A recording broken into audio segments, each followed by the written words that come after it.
தம்முடைய சொந்த குமாரனாகிய இயேசு கிறிஸ்துவை இந்த உலகத்தின் மீட்பராக அனுப்ப சித்தமானார்.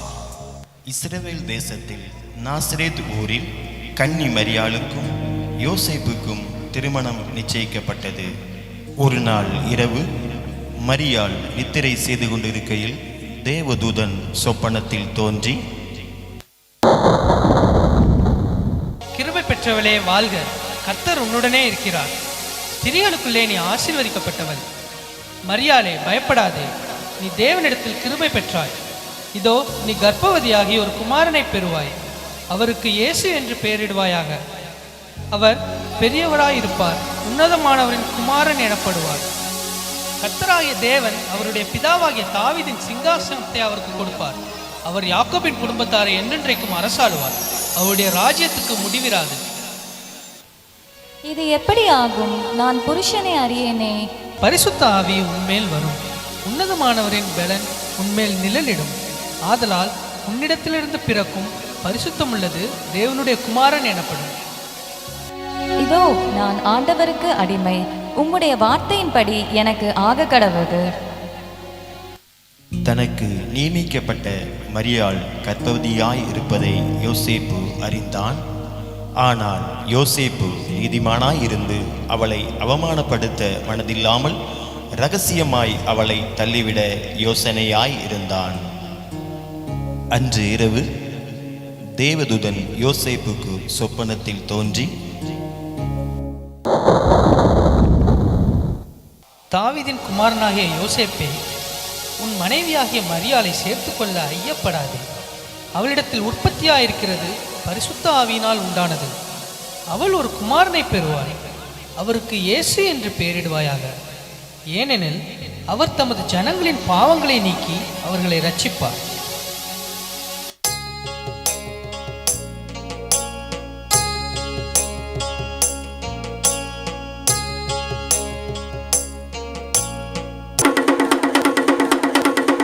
இதனால் சகல ஜனங்களுக்கும் தெரிவிக்கப்படுவது என்னவென்றால், உலகமெங்கும் குடிமதிப்பு எழுதப்பட வேண்டும் என்று அகஸ்தியராயினால் கட்டளை விளந்தது.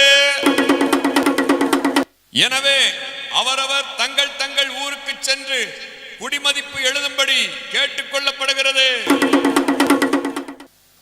யோசேப்பு தான் தாவீதின் வம்சத்தானும் குடும்பத்தானுமாய் இருந்தபடியினாலே தனக்கு மனைவியாக நியமிக்கப்பட்டிருந்த கர்ப்பவதியான மரியாளுடனே குடிமதிப்பு எழுதும்படி தாவீதின் ஊருக்கு சென்றார்கள். மரியாளுக்கு பிரசவ காலம் நேரிட்டது. சத்திரத்தில் போய் இடம் தேடினார்கள். ஐயா, என் மனைவி பிரசவ வலியால் வேதனைப்படுகிறாள், உங்கள் சத்திரத்தில் இடம் இருக்கிறதா? இல்லை ஐயா.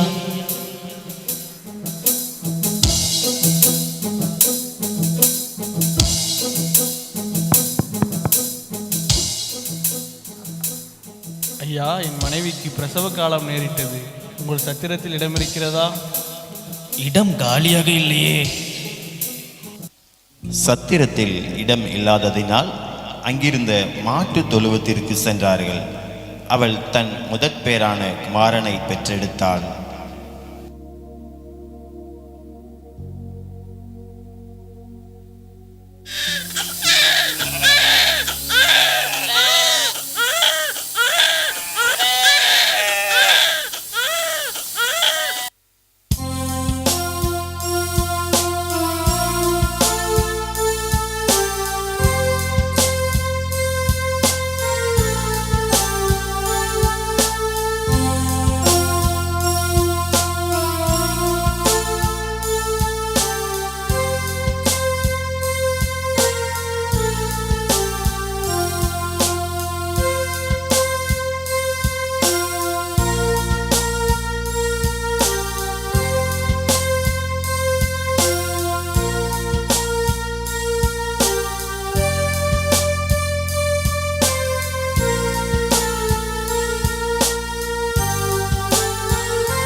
அப்பொழுது அந்த நாட்டிலே மேய்ப்பர்கள் வயல்வெளியில் தங்கி ராத்திரியிலே தங்கள் மந்தையை காத்து கொண்டிருந்தார்கள்.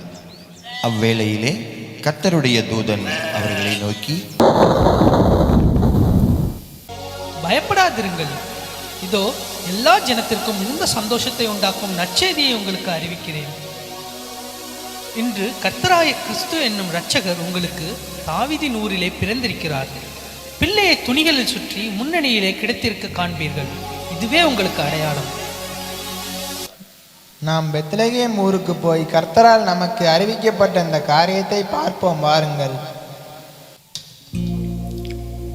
அவர்கள் தீவிரமாய் வந்து மரியாளையும் யோசேப்பையும் முன்னணியிலே கிடைத்திருக்கிற பிள்ளையையும் கண்டார்கள். கண்டு அந்த பிள்ளையை குறித்து தங்களுக்கு சொல்லப்பட்ட சங்கதியை பிரசித்தம் பண்ணினார்கள்.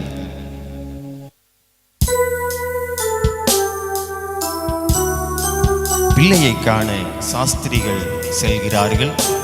அவர்கள் கிழக்கிலே கண்ட நட்சத்திரம் பிள்ளை இருக்கும் இடம் வரைக்கும் அவர்களுக்கு முன் சென்றது. அவர்கள் அந்த வீட்டுக்குள் பிரவேசித்து பிள்ளையையும் அதன் தாயாகிய மரியாளையும் கண்டு சாஷ்டாங்கமாய் விழுந்து அதை பணிந்து கொண்டு தங்கள் பொக்கிஷங்களை திறந்து பொன்னையும் தூபவர்க்கத்தையும் வெள்ளை போலத்தையும் அதற்கு காணிக்கையாக வைத்தார்கள்.